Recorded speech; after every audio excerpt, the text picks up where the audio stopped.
Halo semuanya, perkenalkan namaku Bian Kerasa Chandra-Wijaya dengan NIM 0102 1382 3281 48.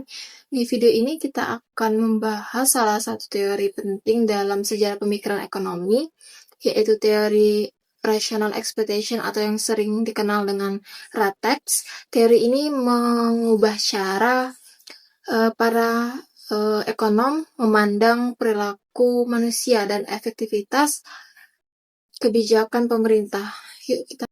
Dalam video ini kita akan membahas 6 hal. Pertama itu ada pengertian rational expectation, kedua itu sejarah dan tokoh utamanya, yang ketiga ada asumsi dasar RATEX, yang keempat ada kritik RATEX tentang pandangan Keynesian melalui Lucas Critic View, kelima itu ada studi kasus di Indonesia, dan terakhir itu ada kesimpulan.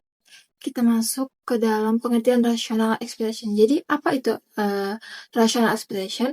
Inti dari teori ini bisa dirangkum dalam satu kalimat, yaitu manusia menggunakan semua informasi yang tersedia secara rasional untuk membentuk ekspektasi tentang masa depan. Nah, ada 3 poin penting di sini, yaitu pertama itu RATEX.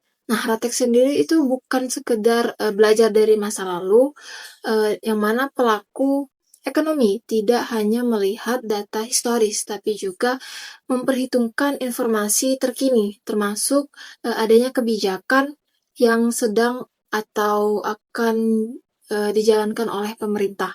Yang kedua itu ada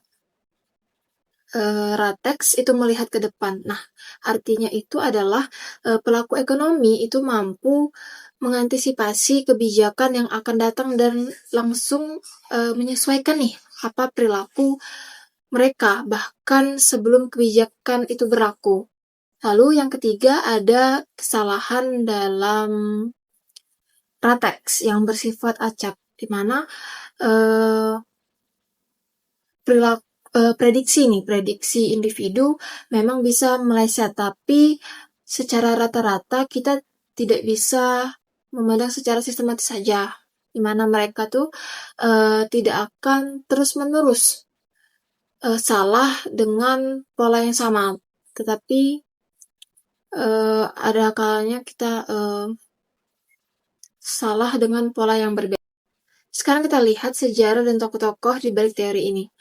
Rational expectation pertama kali diperkenalkan nih oleh John F. Mood pada tahun 1961 melalui jurnalnya yang berjudul Rational Expectation and the Theory of Price Movement yang diterbitkan di Econometrica. Nah, Mood sendiri menyatakan bahwa ekspektasi pelaku ekonomi sebenarnya konsisten dengan model ekonomi yang digunakan. Kemudian pada tahun 1970-an nih, Robert Lucas Jr.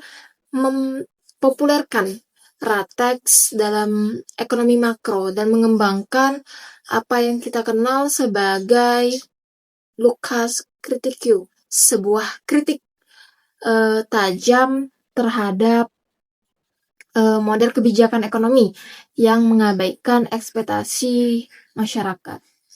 Nah, atas kontribusi besarnya ini, Robert Lucas Jr. meraih Nobel Prize in Economics pada tahun 1995. Sebelum masuk lebih dalam, penting untuk memahami perbedaan RATEX sendiri dengan teori sebelumnya, yaitu adaptive expectation. Nah, dalam adaptive expectation ini, orang hanya belajar dari masa lalu. Mereka membentuk ekspektasi berdasarkan pengalaman historis saja. Sedangkan dalam rational expectation atau RATEX ini, orang menggunakan semua informasi yang tersedia, termasuk antisipasi terhadap kebijakan yang akan datang. Nah, ada 4 nih asumsi dasar dalam RATEX. Asumsi pertama adalah informasi penuh. di mana pelaku ekonomi menggunakan semua informasi yang tersedia dan relevan, bukan hanya pengalaman seperti pengalaman masa lalu. Lalu yang asumsi kedua adalah kesalahan acak. Meskipun prediksi individu ini sendiri bisa meleset secara rata-rata, prediksi mereka itu benar. Nah, kesalahan yang terjadi itu tidak bersifat secara sistematis. Lalu asumsi ketiga adalah belajar dari kesalahan. Orang tidak akan terus-menerus nih membuat kesalahan yang sama atau pada pola yang sama. Mereka bakalan beradaptasi dan menyesuaikan ekspektasinya seiring dengan waktu yang berjalan. Lalu asumsi yang terakhir nih, asumsi keempat itu adalah kebijakan yang dapat diprediksi tidak efektif. Nah, mengapa demikian?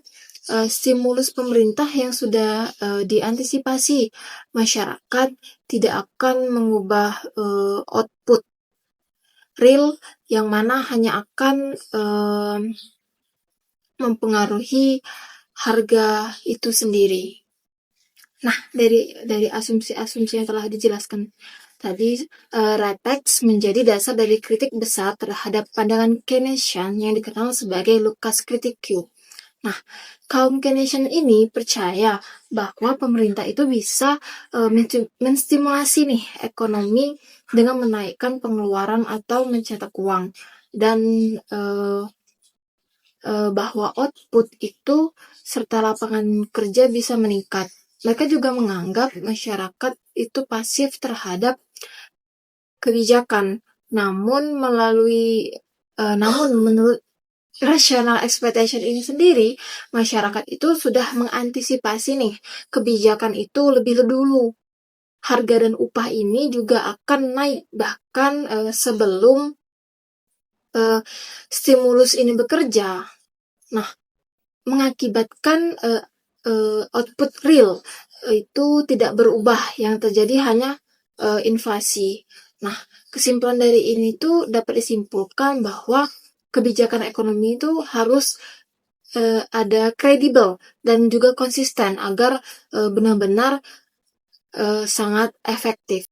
Setelah beberapa hal yang telah dijelaskan, sekarang kita kaitkan teori ini dengan studi kasus nyata di Indonesia. Nah, seperti yang kita tahu, pada tahun 2022 sampai 2023, inflasi Indonesia itu meningkat akibat kenaikan harga energi dan pangan global. Untuk merespon hal ini, Bank Indonesia sendiri menaikkan suku bunga acuan atau BI rate secara bertahap dari 3,5% di awal tahun 2022 menjadi 6% pada akhir 2023, seperti yang terlihat pada grafik yang ada di PPT tersebut. Bisa kita lihat, nah dari perspektif rational expectation sendiri, bahwa para pelaku pasar mulai dari perbankan, terus juga pengusaha hingga investor sudah mengantisipasi nih kenaikan suku bunga ini bahkan sebelum diumumkan secara resmi. Nah, mereka ini sendiri membaca sinyal dari pernyataan Gubernur BI, data inflasi, dan juga tren global.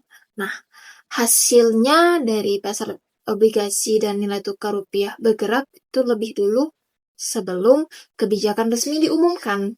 Nah, ini mencerminkan bahwa ekspektasi pelaku pasar sudah terbentuk nih secara rasional. Lalu ini membuktikan bahwa forward guidance BI yang transparan itu justru lebih efektif karena masyarakat sendiri dapat menyesuaikan perilakunya secara teratur tanpa harus terkejut atau tanpa kejutan yang merugikan. Inilah bukti nyata bahwa Ratex itu bekerja di Indonesia. Penjelasan beberapa yang telah saya sampaikan sebagai penutup, mari kita rangkum 4 poin kesimpulan dari pembahasan kita hari ini. Poin pertama, manusia bukan pasif. Masyarakat aktif membaca, menganalisis, dan merespon kebijakan ekonomi menggunakan semua informasi yang tersedia. Yang kedua, kebijakan harus kredibel. Kebijakan yang sudah dapat diprediksi. Masyarakat tidak akan efektif mengubah output real, justru hanya mendorong inflasi saja nih. Terus yang ketiga itu ada transparansi, adalah kunci yang dimana bank sentral dan pemerintah sendiri hanya harus konsisten dan transparansi forward guidance yang justru membuat pasar tersebut menjadi lebih teratur. Lalu yang keempat, ini terbukti di negara kita sendiri, yaitu negara Indonesia, yang kemana ada kenaikan BI rate dari 2022 sampai 2023 yang membuktikan bahwa ekspektasi rasional ini membentuk reaksi pasar